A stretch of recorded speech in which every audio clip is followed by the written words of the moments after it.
Un caloroso benvenuto dal telegiornale del quotidiano di informazione La Nazione Siciliana Notizie.Sicilia, le notizie dalla parte delle siciliane e dei siciliani. Tendenze suicide del centrodestra siciliano. Si spengono gli spiragli di luce e si annuncia il suicidio della coalizione. Ancora nulla di fatto sul fronte del centrodestra a Palermo e i 5 candidati continuano ad accelerare ai nastri di partenza. Anzi, per la verità, sono già partiti. Probabilmente un giorno se ne parlerà come si parla ancora della follia del 2012, nella quale il centrodestra si spaccò e generò Crocetta e 5 anni terribili per la Sicilia.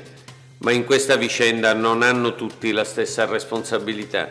Qualcuno ci ha provato e qualcuno invece ha riempito il terreno di mine.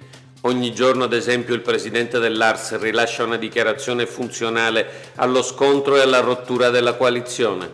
Non ci troviamo davanti a una trattativa che non si riesce a concludere. Siamo invece dinanzi a una trattativa mai iniziata perché sabotata con metodo e pervicacia da chi intende sfasciare la coalizione e aprire ad alleanze diverse. E forse dovremmo porci ben altre domande. Perché Musumeci fa tanta paura a una parte dell'establishment politico, per l'esattezza a quella che una volta veniva chiamata la vecchia politica? Come mai si cerca di eliminare un presidente che ha prodotto risultati indiscutibili e che risulta vincente in tutti i sondaggi? Quali interessi e poteri forti si sono messi in movimento per impedire che prosegua la stagione del cambiamento avviata dall'attuale presidente della regione? Indetti i comizi elettorali, 120 comuni al voto il 12 giugno. L'assessore regionale alle autonomie locali Marco Zambuto ha firmato ieri il decreto per le elezioni amministrative del 12 giugno. A essere interessati dalle elezioni sono 120 comuni, 107 con il sistema maggioritario fino a 15.000 abitanti e 13 con quello proporzionale, nei quali l'eventuale ballottaggio si terrà il 26 giugno. La popolazione coinvolta è di oltre 1.700.000 abitanti, quasi il 35% dei siciliani. Le urne saranno aperte solamente domenica dalle 7 alle 23. L'elettore potrà esprimere una preferenza o 2 nella stessa lista ma di genere diverso, una femminile e una maschile. Le liste dei candidati vanno presentate da venerdì 13 fino alle ore 12 di mercoledì 18 maggio. Polo digitale della Regione al centro direzionale di Brancaccio. Sono stati consegnati ieri mattina, alla presenza del vicepresidente della Regione siciliana Gaetano Armao, i lavori di messa in sicurezza del centro direzionale ex ASI di Brancaccio che ospiterà il polo digitale della Regione. I lavori avranno un costo di 2,5 milioni di euro. Nell'occasione il vicepresidente Armao ha illustrato il progetto di riqualificazione dell'immobile che sarà destinato ad ospitare le sedi operative dell'Autorità regionale per l'innovazione tecnologica e di Sicilia Digitale. La Sicilia, ha dichiarato il vicepresidente, continua il suo percorso di innovazione digitale avviandosi a divenire la regione più digitalizzata del Mediterraneo. Presentati a Palermo i nuovi treni ibridi blues della regione, un'altra importante realizzazione del governo Musumeci. Entreranno in funzione dalla fine di giugno i 22 nuovi treni ibridi blues di Trenitalia, acquistati dalla regione siciliana per rinnovare la flotta ferroviaria in servizio nell'isola. L'investimento complessivo ammonta a oltre 300 milioni di euro, di cui 165 destinati proprio ai mezzi bimodali diesel elettrico presentati ieri mattina a Palermo dall'assessore regionale alle infrastrutture e ai trasporti Marco Falcone. Il governo Musumeci aveva preso un impegno con i siciliani, ovvero quello di migliorare i servizi ferroviari, e lo abbiamo mantenuto, ha detto l'assessore Falcone. Dopo i 25 treni elettrici POP che già sono stati collocati in esercizio in Sicilia, abbiamo da oggi portato anche i nuovi treni bimodali che andranno sui binari dalla fine di giugno prossimo. Parchi archeologici e musei aperti a Pasqua e Pasquetta. I parchi archeologici e i musei della regione siciliana resteranno aperti durante le giornate di Pasqua e Pasquetta, domenica 17 e lunedì 18 aprile. L'apertura dei siti della Regione, sottolinea l'assessore regionale dei beni culturali Alberto Samonà, è una scelta precisa perché ai siciliani e ai tanti turisti che arriveranno Vogliamo offrire l'opportunità di conoscere la nostra storia, la bellezza dei luoghi e le tante mostre in corso nei diversi luoghi della cultura.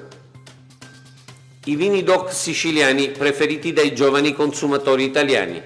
Il Consorzio Vini DOC Sicilia traccia un bilancio della sua presenza dei vini siciliani al Vinitaly 2022. La Sicilia rappresenta il primo vigneto d'Italia per superficie.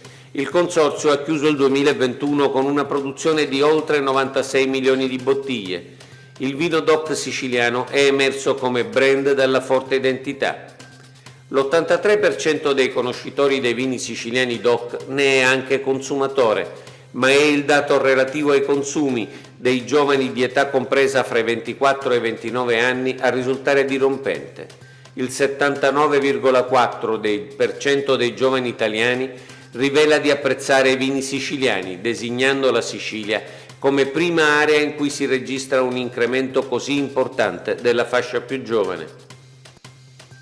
Confiscati beni per 100 milioni di euro all'imprenditore Ferdico.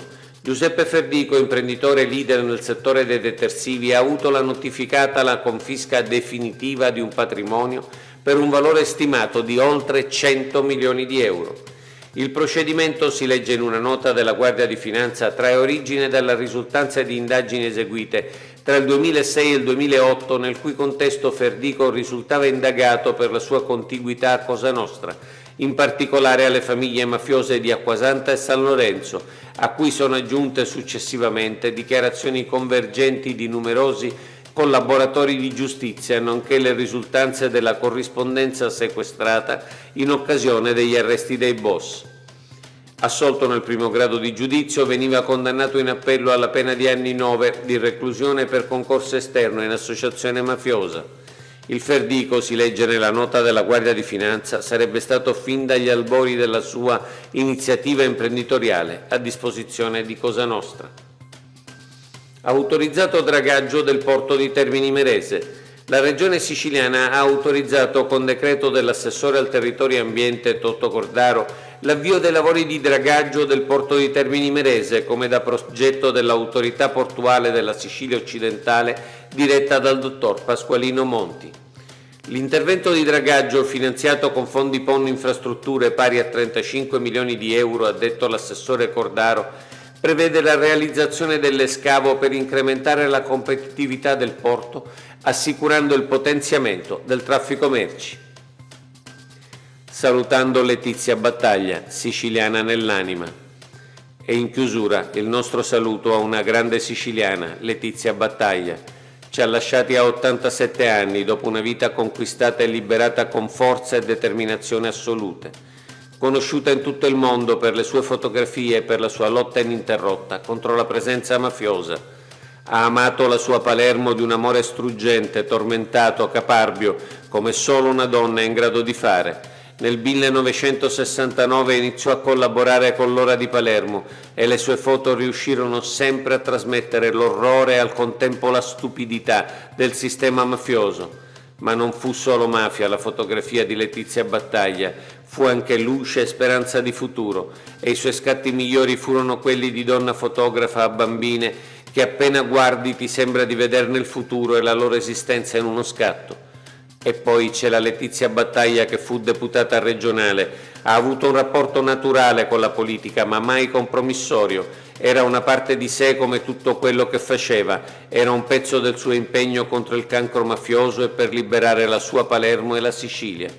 In tutto quello che ha fatto Letizia Battaglia è stata donna, fotografa e nemica della mafia e soprattutto è stata una grande figura di siciliana che abbiamo il dovere di ricordare come parte del patrimonio della nostra isola. Oggi è tutto. Per l'informazione della Nazione Siciliana, notizie.sicilia e appuntamento alla prossima edizione. Per approfondire le notizie andate direttamente sul nostro sito www.lanazionesiciliana.eu.